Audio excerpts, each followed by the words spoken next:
मुसीबत मुसीबत तो हर किसी की ज़िंदगी में आती ही रहती है। दुनिया में कोई ऐसा इंसान नहीं होगा जिसे ज़िंदगी में मुसीबतों का सामना नहीं करना पड़ता। ये हमारी ज़िंदगी का ही एक हिस्सा है। लेकिन कुछ लोग इस तरह से दिल से बुरे होते हैं कि लोग जो मुसीबत में फंसे हो उनका फ़ायदा उठाने की कोशिश करते रहते हैं। कई लोग आपकी ज़िंदगी में भी आए होंगे। जब आप मुसीबत में होते हैं, आप किसी से मदद मांगने की कोशिश करते हैं, वो आपका फ़ायदा उठाने की कोशिश करते हैं। कई ऐसे लोग होते हैं जो खुद को इस तरह दिखाते हैं कि उनके पास पैसे नहीं हैं। वो आपसे पैसे मांगने की कोशिश करते हैं, पैसे ऐंठने की कोशिश करते हैं और आप भी मजबूरी में उन्हें पैसे देने को तैयार हो जाते हैं। लेकिन आज मैं आपको इस वीडियो में दिखाने वाला हूं कैसे कमल नाम के एक लड़के ने भी यही काम शुरू कर दिया था, लोगों से पैसे मांगने का। और उसे कोई खास मजबूरी भी नहीं थी। उसने अपना काम ही ये बना लिया था कि लोगों की मजबूरी का फायदा उठाओ, उनसे पैसे ऐंठ लो। लेकिन भगवान कहीं ना कहीं से देख रहा है। अगर भगवान नहीं देख रहा तो शैतान देख रहा है। यकीन कीजिए, जब कोई किसी की मजबूरी का फायदा उठाता है तो उसको उसका फल जरूर मिलता है। और आपको इसकी जानकारी आज की इस कहानी में मिल जाएगी। और इस कहानी को सुनने के बाद आप भी यही कहेंगे, किसी की मजबूरी में किसी से पैसे मत मांगना। तो दोस्तों, ये कहानी है कमल नाम के एक लड़के की, जो कि उत्तर प्रदेश के एक ठीक ठाक शहर के रहने वाले हैं। वो वहाँ पर एक बड़े अस्पताल में सफाई का काम करते हैं। ये एक सरकारी अस्पताल है और वो सफाई का काम तो करते हैं, लेकिन अपनी तनख्वाह से खुश नहीं हैं। उनकी तनख्वाह सरकारी है, जिससे उनका घर अच्छा खासा चल जाता है। लेकिन फिर भी कुछ और पैसे कमाने की हर बार उन्हें तलब लगी ही रहती है। किसी से पैसे ऐंठ लेना, किसी से उधार पैसे मांग लेना, और जब वो मांगने आए तो हल्ला करना शुरू कर देना ताकि पैसे वापस ना देने पड़े। उसको अस्पताल में सब जानते थे कि वो इस तरह पैसों के पीछे लट्टू हुआ पड़ा है। उसके घर में अच्छे खासे पैसे थे, अच्छा खासा खाना पीना खाया करता था, अच्छे कपड़े पहना करता था, लेकिन बुरी आदत लोगों से पैसे मांगने की। अब बुरी आदतें कुछ लोगों की जाती थोड़ी ना है। वो अब इस आदत को इस हद तक ले गया था कि जब वहाँ के आसपास के गांव के जो गरीब लोग आया करते थे, वहाँ लंबी लाइन लगा करती थी। वहाँ जो सरकारी पर्ची होती है अस्पताल में, वो बहुत कम होती है। लेकिन ये जो कमल था, लोगों का फ़ायदा उठाने की कोशिश करता था। जब कुछ बूढ़े बुजुर्ग उस लाइन में पीछे लगे होते तो वो उनके पास जाकर कहने लगता, देखो, मैं लाइन में तुम्हें आगे पहुंचा सकता हूँ। इस अस्पताल में मैं काम करता हूँ, मेरी जान पहचान बहुत है। 50 रुपए दो तो मैं लाइन में तुम्हें आगे पहुंचा दूंगा। अब कई बूढ़े बुजुर्ग इस तरह परेशान होते, उन्हें बीमारी काफ़ी ज़्यादा परेशान कर चुकी होती, वो थके हारे होते, उन्हें दिन के वक्त ही गांव वापस जाना होता। और यहाँ भीड़ इतनी ज़्यादा लगती थी, कई बार जितने लोग आए होते उनका इलाज नहीं हो पाता, डॉक्टर सबको नहीं देख पाता, तो वो उन मजबूर लोगों का फ़ायदा उठाता। वहाँ अस्पताल में पर्ची थी 10 रुपए की, लेकिन वो 50 रुपए लिया करता और जल्दी से लाइन में उन्हें आगे ले जाता। अब वो आगे ऐसे लेकर जाता कि 50 रुपए ले लेता और कहने लगता, ये मेरे माँ बाप हैं, ये मेरे चाचा चाची हैं, इन्हें लाइन में आगे लगवाना है। इस तरह खींच कर लाइन में आगे ले जाता। जब कोई बहस करता कि देखो, हम तो लाइन में लगे हुए हैं, इन्हें आगे लेकर क्यों आए हो, तो वो बहस करने लगता और झगड़ने लगता। अब वो इस तरह से झगड़ा करता था कि वहाँ अस्पताल में जितने डॉक्टर थे, नर्स थे, उनसे मुंह लगाना पसंद नहीं करते थे, क्योंकि वो बहुत ज़्यादा झगड़ता था और उन्हें नीचा दिखाने की कोशिश करता था, गालियाँ निकालने की कोशिश शुरू कर देता था। अब उसकी जो कंप्लेंट होती उसका कोई फ़ायदा नहीं होता। इस तरह से वो हर रोज़ कुछ ना कुछ पैसे लोगों से ऐंठा करता था। अब इसी के साथ अंदर अगर किसी को बेड ना मिला हो, उस बेड को पहले से बुक करना हो, इसके भी वो लोगों से पैसे लिया करता था। अब इस तरह कई सोर्स बना रखे थे उसने पैसे लेने के। और वहाँ अस्पताल के पीछे एक मुर्दा घर भी था। अब वहाँ पर सबसे ज़्यादा उसके पैसे बनते थे। अगर कोई ऐसा मरा हुआ इंसान यहाँ पर आता जिसके रिश्तेदार उससे मिलना चाहते, अब यहाँ एक रूल था कि 2 से ज़्यादा लोग वहाँ मुर्दा घर में जा नहीं सकते, उसे देख नहीं सकते, और शाम के 6 बजे के बाद कोई भी मिलने आए तो वहाँ मुर्दा घर के अंदर उसे जाने नहीं दिया जाता। लेकिन किसी के बेटे की मौत हुई हो तो उसे आखिरी बार होता है कि मैं इससे मिल लूँ। और कई माएँ, कई पिता, कई रिश्तेदार इस तरह बच्चों को आखिरी बार देखना चाहते हैं ताकि उनके मन की जो तमन्ना ठीक हो जाए। अभी अभी तो मौत हुई है, एक बार शरीर तो देखने को मिल जाए। इसका फ़ायदा कमल उठाया करता था। अब दिन के वक्त सिर्फ 2 लोग आते, और वो 2 लोगों को अंदर जाने देता। बाकी मजबूरी में उसके पाँव पकड़ते, उससे कहते रहते कि हमें अंदर जाने दे, लेकिन वो कहता रूल तो रूल है, मैं जाने नहीं दे सकता। फिर एक साइड में ले जाकर कहता 2000 रुपये, अगर तुम मुझे 2000 दो तो मैं 5 लोगों को और अंदर जाने दे सकता हूँ, वो जिम्मेदारी मेरी। कई तो लोग होते जिनके पास पैसे होते, वो आखिरी बार देखने के लिए पैसे दे देते। कुछ लोग होते बहुत गरीब, उनके पास कोई पैसा होता ही नहीं, तब वो कहते हमारे पास पैसे नहीं हैं। तो कमल कहने लगता ये घड़ी अच्छी है, ये दे दो, ये तुम्हारे जूते अच्छे हैं, ये दे दो, देखो तुम्हारी ये जो शर्ट है ना ये मुझे पसंद आई, मेरी ले लो, मुझे ये दे दो, मैं तुम्हें जाने दूंगा। इस तरह उन गरीबों की जेब में कुछ पैसे होते, उनके पास कोई सामान होता, उसे भी ऐंठने की कोशिश करता। इस तरह दिन बीतते जा रहे थे और जैसे कहते हैं ना कि बुराई के रास्ते पर हम चलना शुरू कर देते हैं तो बस बढ़ते चले जाते हैं, वो रास्ता हमें अच्छा लगने लग जाता है। इस तरह से कमल ने अपनी ज़िंदगी ही ये बना ली थी, लेकिन उसकी ज़िंदगी बदलने वाली थी। एक रात जब वो उस मुर्दा घर के बाहर बैठा हुआ था, उसे लगा था कोई ना कोई मिलने के लिए आएगा। अब पिछले कई दिन हो गए हैं कोई मिलने के लिए आ ही नहीं रहा रात को। अब रात को तो सबसे ज़्यादा पैसे बना करते थे, क्योंकि रात को वो मिलने वालों के लिए 5000 का रेट रखे हुए था, क्योंकि यहाँ सिक्योरिटी होती, कोई भी यहाँ अंदर आ नहीं सकता था। अब बाहर सिक्योरिटी गार्ड रोक देते, वो पहले तो बाहर खड़ा रहता और अगर कोई आने के लिए कहता उससे 5000 की बात करता, उसे अंदर लेकर आता, मुर्दे को दिखाता और बाहर छोड़ देता। इस तरह से वो लोगों से पैसे ईंटता था, लेकिन पिछले कुछ दिनों से कोई आ ही नहीं रहा था, उसकी कमाई नहीं हो रही थी और उसे बहुत ज़्यादा गुस्सा आने लगा था। कोई वहाँ दिन के वक्त भी मुर्दे को देखने आता तो वो गुस्से में कहने लगता तुम्हें ज़रूरी है उसको देखना, मरा तो हुआ है और कितना मरेगा, अब जला देना है, मरे हुए को देखना नहीं चाहिए। इस तरह से उन गरीबों पर चढ़ना शुरू कर देता था। आज वो मुर्दा घर के बाहर बैठा हुआ था, तभी उसकी नज़र पड़ी एक पास में बैठे हुए आदमी पर। या तो वो अस्पताल के अंदर का ही होगा या सिक्योरिटी गार्ड ने उसे अंदर भेज दिया होगा, कोई ना कोई तो हो ही सकता है ना। तब उसने देखा एक कोने में बैठा वो रोए जा रहा है। तब कमल ने सोचा इसे कोई मदद चाहिए होगी, किसी कारण तो रो रहा होगा ना, इसे बातों में फंसाने की कोशिश करता हूँ, कोई भी बात हुई मैं इससे पैसे ऐंठने का तरीका निकाल ही लूँगा। अब कमल बेचारा सा मुँह बनाकर उसके पास निकल लिया। वो आदमी नीचे की तरफ मुँह करके रोए जा रहा था। कमल उसके पास बैठा। जैसे ही कमल बैठा वो उसकी तरफ देखकर कहने लगा कौन हो तुम, यहाँ पास में क्यों बैठे हो, मुझे अकेला छोड़ दो।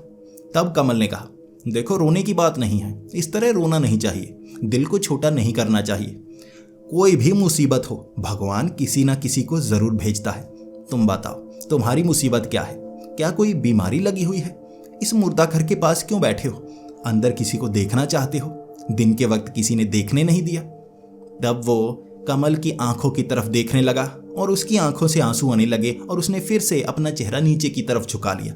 तब कमल को लगा अच्छा अस्पताल में भर्ती नहीं हो, मुर्दा घर में किसी से मिलने आए थे और तुम्हें पता लगा रात को किसी से मिलने नहीं देते, अंदर तक तो आ गए हो, अब यहाँ मुर्दे घर में भी तुम जा सकते हो, देख सकते हो उसे। मुर्दा घर रात के वक्त मैं संभालता हूँ, साफ सफाई का काम करता हूँ, अंदर जो भी सामान है सही जगह टिकाता हूँ और अब भी थोड़ा सामान टिकाने वाला रह गया है, मेरे साथ तुम आ सकते हो। तब वो जो आदमी था वो बार बार कमल की तरफ देखने लगा, लेकिन फिर से नजरें झुका देता। सिर्फ कमल था जो उससे बात कर रहा था, वो आदमी तो जैसे कमल से बचना चाहता था। पहले तो वो उठा और दूसरी तरफ चलने लगा। अब कमल को पैसे चाहिए थे, बहुत समय से पैसे मिले नहीं थे। रात को वो जो शराब पीता था वो किसी न किसी से पैसे ऐंठ कर ही पीता था। अब इससे पैसे ऐंठने का वो तरीका ढूंढ रहा था। वो कमल भी उसके पीछे पीछे चलने लगा। अब वो आदमी एक झाड़ियों के पास जाकर बैठ गया और वहां जाकर रोने लगा। कमल उसके पीछे पीछे गया और साथ जाकर बैठ गया और उससे बात करने लगा। देखो रोना नहीं चाहिए, मैं किसी को इस तरह से रोता हुआ देख नहीं सकता, मेरे दिल में बहुत दया है, जब भी कोई रोता है मैं उसकी मदद के लिए पहुंच जाता हूँ। तुम बताओ तुम्हें क्या चाहिए, अच्छा इलाज चाहिए, यहाँ मुर्दा घर के अंदर किसी को देखना है, क्या चाहिए मुझे बताओ, मैं तुम्हारी मदद करने को तैयार हूँ। तब उसने अपना चेहरा ऊपर किया और कहा सच में तुम मेरी मदद कर सकते हो, अगर वो मदद बहुत ज़्यादा मुश्किल हुई तो भी कर सकते हो। उसने कहा हाँ मैं कर सकता हूँ। तब उसने कहा देखो मैं किसी से मिलना चाहता हूँ, वो यहाँ पर आया था लेकिन मैं उससे मिल नहीं पाया।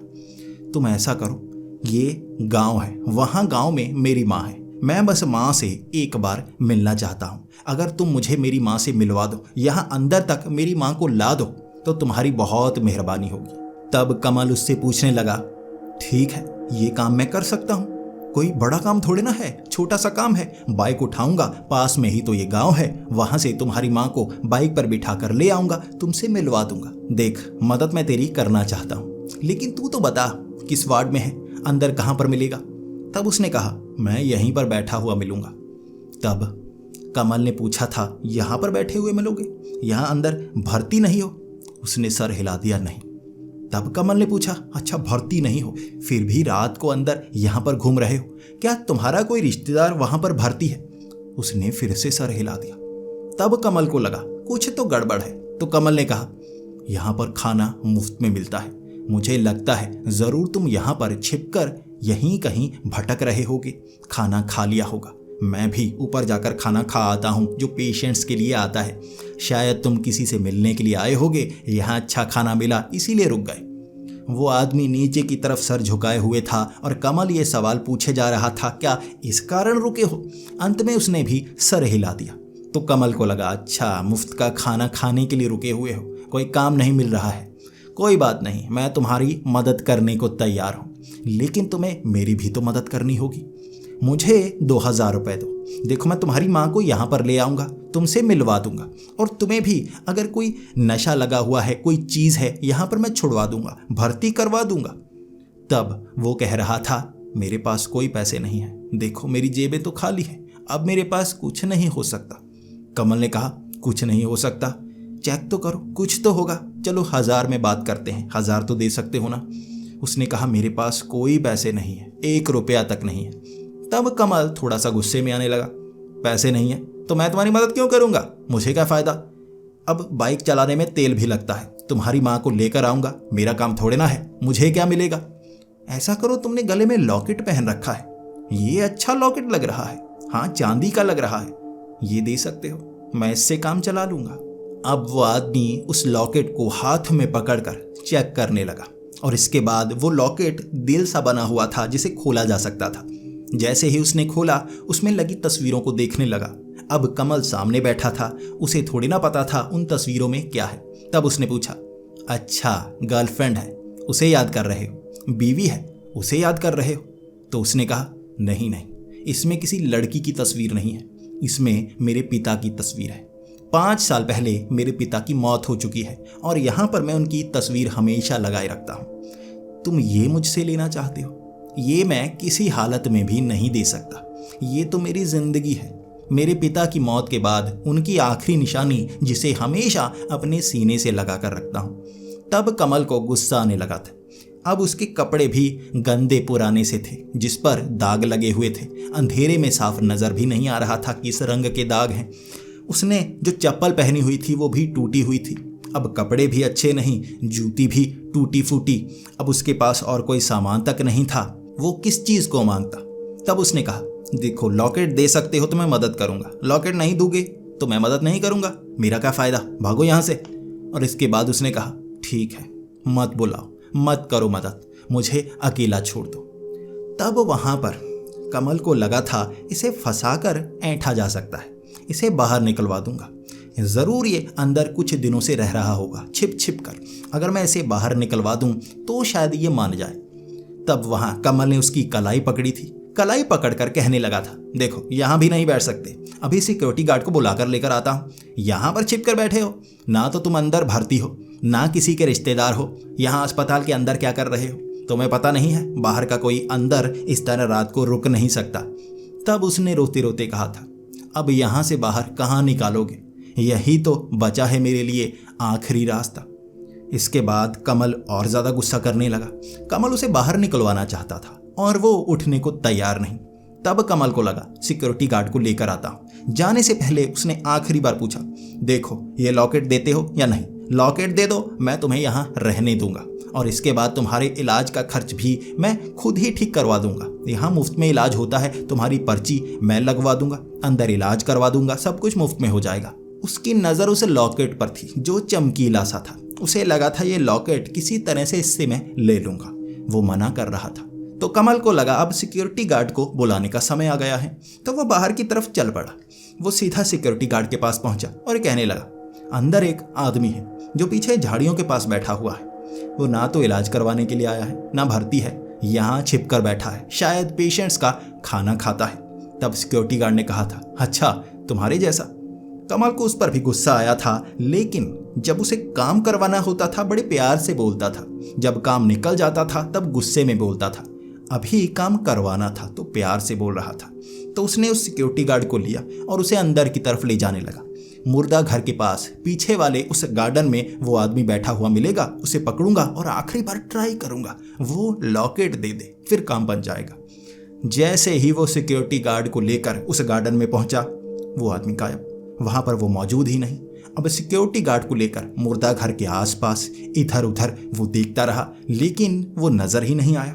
अब सिक्योरिटी गार्ड ने कहा, ज्यादा समय अंदर नहीं रह सकता, मुझे बाहर का काम है, जब तुम्हें मिले मेरे पास ले आना। तब वो सिक्योरिटी गार्ड वहां से चला गया।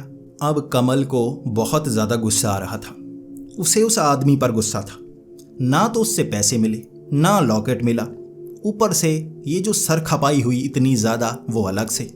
अब मुझे मिल जाए उससे बदला पूरा लूंगा, यहां से निकलवा कर रहूंगा। कमल ने ये ठान लिया था और उसे अकेला ही ढूंढने लगा। पहले तो उस गार्डन में ढूंढा, उसके बाद अस्पताल के पीछे वाली वो रास्ता सा बना हुआ था वहां ढूंढने लगा। अब वहां भी नहीं मिला तो अस्पताल के अंदर, अब अस्पताल में ये जो जनरल वार्ड है वहां पर गया होगा कहीं। इसके बाद वो जनरल वार्ड में पहुंचा, वहां एक एक करके जो पलंग लगे हुए थे हर किसी का चेहरा दिखने लगा। अब सब सोए हुए थे, उसने लाइट जगाई, उसके बाद कहा मेरा सामान रह गया है, वो लेने आया। वो हर किसी को अकड़ दिखाया करता था। वहां उसने सबके चेहरे देखे, उनमें से वो नहीं था। अब गया तो गया कहाँ? उसे उसको ढूंढना था, जैसे आज रात वो सोना नहीं चाहता था, उसे पकड़वाना चाहता था। पहली बार उसका फायदा नहीं हुआ था, किसी ने उसको पैसे नहीं दिए थे तो वो पैसे लेने को तैयार था। उसने मन में ठाना था कुछ तो निकलवा कर रहूंगा, अब ऐसे खाली हाथ नहीं रह सकता। तब वो जनरल वार्ड से बाहर आया। प्राइवेट वार्ड में वो जा नहीं सकता था, वहां जाने की अनुमति उसे नहीं थी। तब वो इधर उधर घूमता रहा, लोगों से पूछता रहा, इस तरह के कपड़े पहन रखे हैं, वहां शरीर पर काफी दाग लगे हुए हैं, कपड़ों पर शायद मिट्टी के दाग होंगे, अब अंधेरे में नजर नहीं आया था। उसने चप्पल पहन रखी है, किसी ने उसको देखा है? हर किसी ने मना कर दिया, ऐसा तो किसी को नहीं देखा। तब वो ढूंढता ढूंढता दोबारा मुर्दा घर के उस गार्डन की तरफ गया। उसे लगा गार्डन के पीछे वो झाड़ियां हैं, किसी झाड़ी के पीछे छिप गया होगा, किसी दीवार पर चढ़ गया होगा, या उस अस्पताल के होगा तो अंदर ही लेकिन कहीं पीछे छिपा हुआ होगा, वहां ढूंढ कर आता। तब वो मुर्दा घर के उस गार्डन के आसपास ढूंढता रहा, झाड़ियों के पीछे, दीवार के पीछे, किसी कमरे के पीछे। अचानक सामान हिलने की आवाज आई मुर्दा घर के अंदर। अब उसने मुर्दा घर के बाहर वो कुंडी लगाई हुई थी। अमूमन लोग मुर्दा घर के अंदर जाने से डरते थे, वो इसे हमेशा साथ रखते थे। लोगों को भूत प्रेत से डर लगता है, कमल को नहीं लगता था। कमल सोचता था अब भूतों से भी फायदा उठाया जा सकता है, लोगों को डराया जा सकता है। कुछ लोग जो कहते मुर्दा घर के अंदर जाना है, तुम्हें हमारे साथ चलना होगा। अब कमल उनसे भी 100 रुपए लिया करता था सिर्फ साथ जाने के। हर चीज का वो पैसे लेता था, सरकारी तनख्वाह मिलती थी, उसके बावजूद मांगने की बुरी आदत, हर किसी से पैसे निकलवाया करता था। अब मुर्दा घर के अंदर से आवाज आई है, कोई ना कोई तो अंदर होगा ही। वो जल्दी से भाग कर गया। उसने देखा ये जो दरवाजा था उसका कुंडा खुला था। उसकी आंखें चमक गई, ये मुर्दा घर के अंदर छिप गया है। अब बताता हूं इसे, अब मैं सिक्योरिटी गार्ड को यहां पर लेकर आऊंगा, इसे पकड़वा दूंगा। इसके बाद उसने बाहर से कुंडा लगा दिया। अब वो अंदर ही था तो भाग कर गया, सिक्योरिटी गार्ड को लेकर आया और कहने लगा, देखो इसके अंदर होगा, उसे पकड़ना है, बाहर फेंक कर आना है और उससे पहले 1-2 मुक्के मेरी तरफ से मारना, लेकिन मैं उससे पहले कुछ बात करना चाहूंगा। उसने सिक्योरिटी गार्ड को नहीं बताया क्या बात करनी है, बात लॉकेट की करनी थी। अब वो दोनों उस मुर्दा घर के बाहर खड़े, उन्होंने वो कुंडी खोली। जैसे ही दरवाजा खोला, अंदर कोई नहीं, अंदर सामान पड़ा था लेकिन कोई मौजूद नहीं। अब वो सिक्योरिटी गार्ड कहने लगा, देख मुझे परेशान मत कर, यहाँ पर कोई नहीं है, तुझे नींद आई है, सपना आया होगा, यहाँ कोई आदमी दिखा तुझे, तू पागल हो गया है। ये कहकर वो सिक्योरिटी गार्ड चला गया। अब कमल की बेइज्जती हो गई थी तो बेइज्जती का बदला दुगना लेना था। वो मुर्दा घर में देखने लगा, उसे शक हो रहा था किसी छोटे से ड्रॉर के अंदर ना छिप गया हो, किसी अलमारी के पीछे ना छिपा हो। वो एक एक करके ढूंढने लगा था। वो ढूंढता गया, तभी उसकी पीछे नजर पड़ी, दरवाजे पर वो आदमी खड़ा। वो बाहर से चलकर आया था। अब वहां कमल को बहुत गुस्सा और वो चिल्लाकर कहने लगा, कहाँ से आया है? तू अंदर छिपा था ना? मुझे पता है तू ही अंदर था, लेकिन यहाँ तू पहले नजर क्यों नहीं आया? तब उसने कहा, नहीं, मैं अंदर नहीं था, मैं उस गार्डन में बैठा था, अकेले कुछ समय बिता रहा था। तब कमल ने कहा, हो ही नहीं सकता, मैं वहां 2 बार जाकर आया हूं, तू वहां पर नहीं था और तुझे यहां से निकलना होगा। देख, सिक्योरिटी गार्ड को लेकर आता हूं, चल मेरे साथ। अब ये कहते हुए कमल ने उसकी कलाई पकड़ी। इसके बाद उसका शरीर बहुत ज्यादा ठंडा। यहाँ ज्यादा ठंड का माहौल नहीं था, ये मौसम ठंड और गर्मी के बीच का था, लेकिन वो आदमी का शरीर बहुत ज्यादा ठंडा।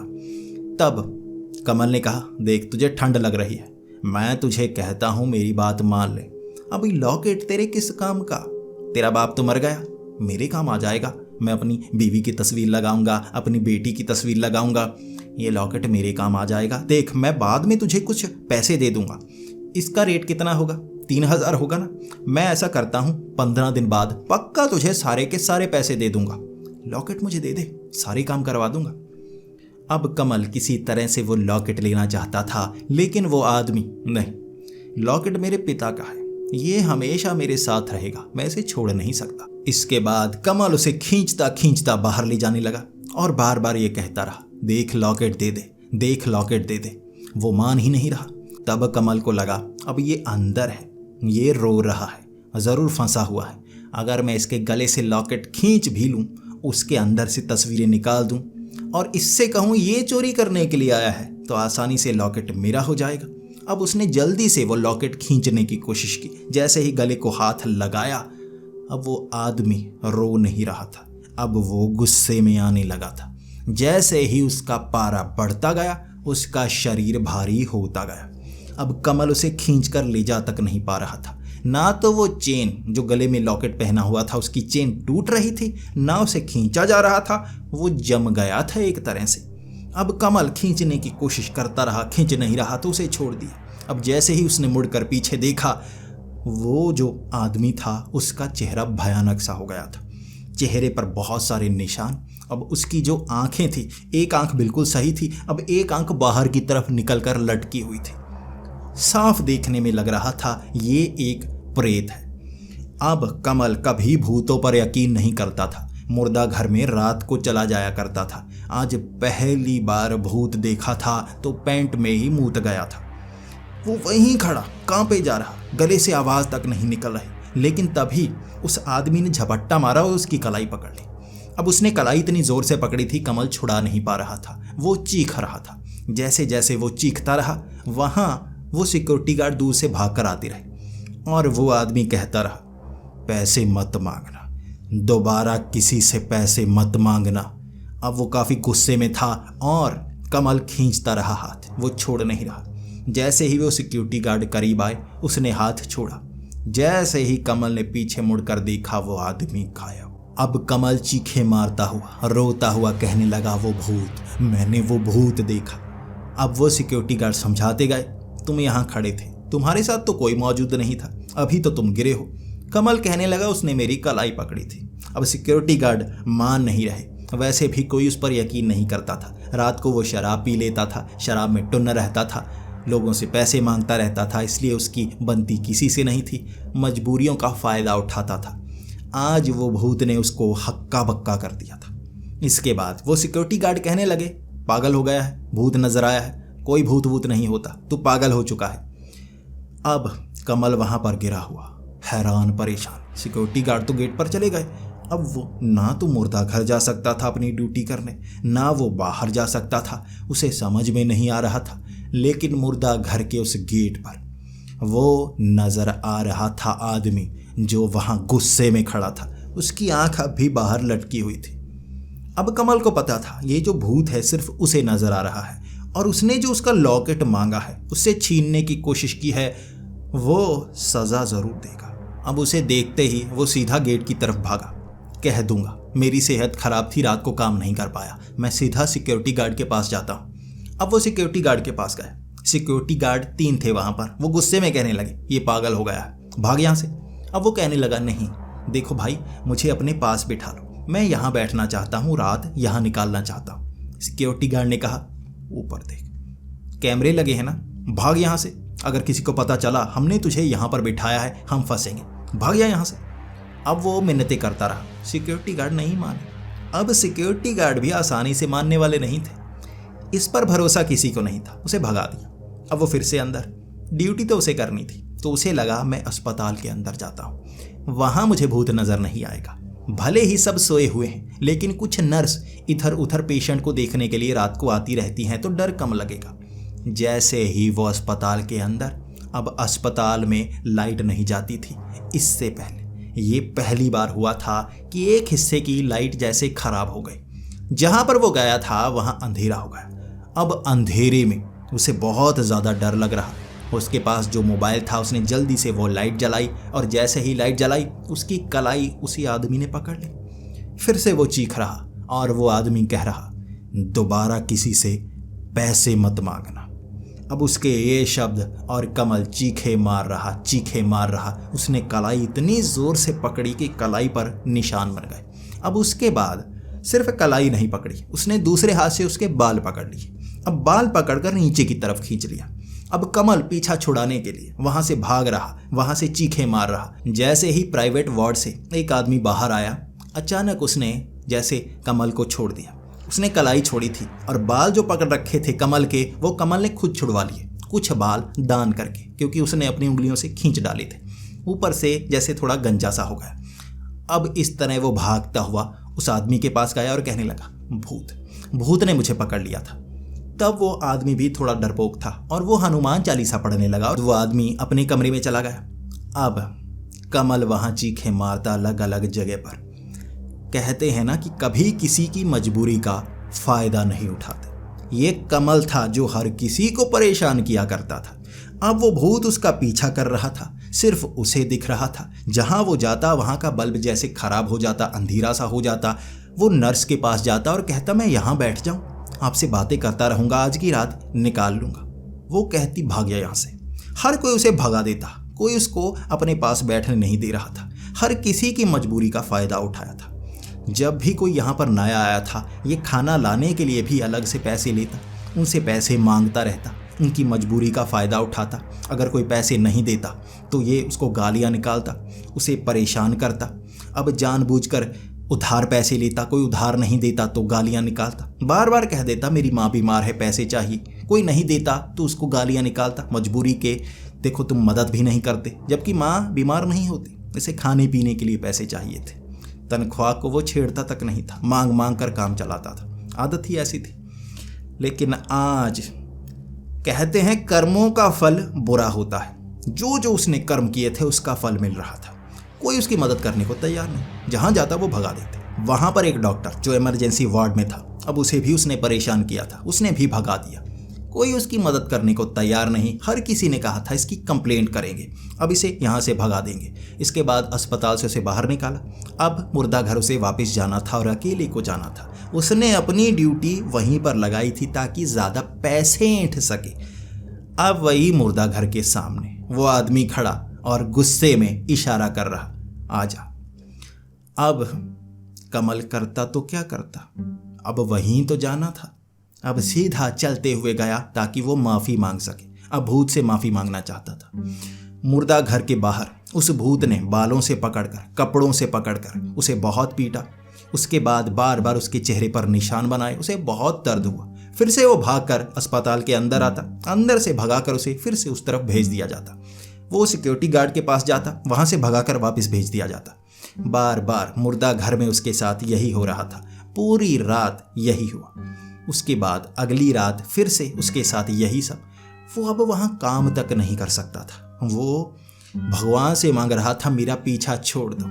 और अब उसे यह भी पता लग गया था, किसी से अगर गलती से भी पैसे मांगे तो उसके साथ क्या हो सकता है। तीसरे दिन के वक्त 6 लोग आए थे जो किसी से मिलना चाहते थे। अब 2-3 दिन से रात को ये एहसास पाकर कमल में बदलाव सा आ गया था। वो 6 लोग आए, वो मजबूरी में रो रहे थे, देखो मुझे अपने बेटे को मिलने दो, मुझे तो पता तक नहीं चल पाया, उसका एक्सीडेंट हुआ था, अब पता चला है। हम सबको मिलने दो। पीछे से एक आदमी बोला था, ये लो भैया 500 ले लो, देखो हमें जाने दो, इससे ज़्यादा पैसे नहीं दे सकते। कमल ने हाथ जोड़कर कहा था, देखो माता जी, आप सबको अंदर ले जाऊंगा, देखिए गुस्सा मत कीजिए, आप सबको अंदर ले जाऊंगा। वो जैसे ही सबको अंदर लेकर गया, उस लाश को वहाँ फ्रीज़र से बाहर निकाला। उसे निकालते ही वो पीछे जा गिरा और बहुत ज़्यादा घबरा सा गया। वो चेहरा जानता था, ये वही आदमी है जो रात को उसे परेशान करता है, वो भूत जिससे उसने वो लॉकेट मांगा था। उसके गले में लॉकेट था, वैसे ही कपड़े, खून के वो निशान जो उसके कुछ कपड़ों पर बने हुए थे। वहां वो कपड़े अलग से रखे हुए थे और उन कपड़ों को देखकर भी वो डर गया। अब उस आदमी की माँ उसे देखकर बहुत ज़्यादा रो रही थी, वो सब लोग भी बहुत रो रहे थे। अब उसने रोका नहीं कि समय हो गया है, जितना रोना है रो, यहाँ उसकी माँ को मैं लेकर आया हूँ, बाहर से ही सही।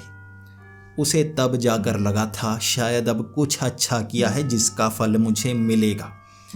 ये वो घटना थी जिसने कमल को बदला था।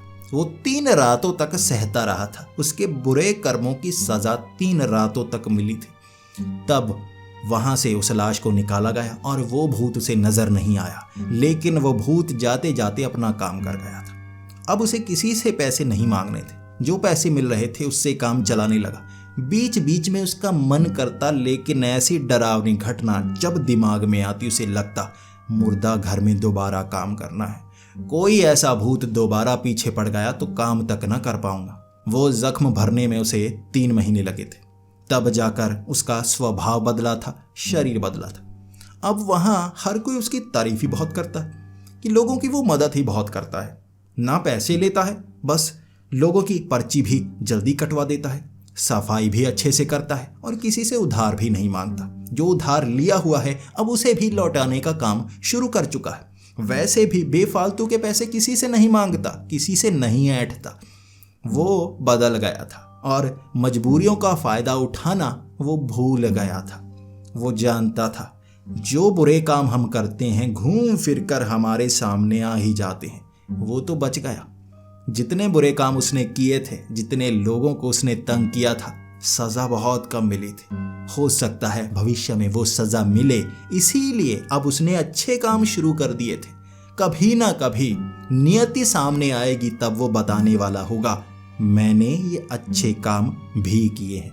और ये कहानी हर किसी को वो सबक देती है, कभी भी किसी की मजबूरी का फायदा उठाकर उससे पैसे मत मांगना। हो सकता है तुम्हारे लिए वो पैसे कम हो, उसके लिए वो बहुत ज्यादा हो। उसकी मजबूरी का कभी फायदा मत उठाना। तो दोस्तों, आपको ये कहानी कैसी लगी प्लीज कमेंट्स में जरूर बताएं। अगर आपको ये कहानी अच्छी लगी हो तो इसे लाइक और शेयर करें, अच्छी नहीं लगी तो डिसलाइक करें, ताकि मैं जान पाऊं आपको कैसी कहानियां अच्छी लगती हैं। ऐसी ही और कहानियां सुनने के लिए हमारे चैनल को चेकआउट करें और नई कहानियां सबसे पहले सुनने के लिए हमारे इस चैनल को सब्सक्राइब करें और बेल का आइकन जरूर दबा दें। तो मिलते हैं अगली वीडियो में, तब तक के लिए डरते रहें।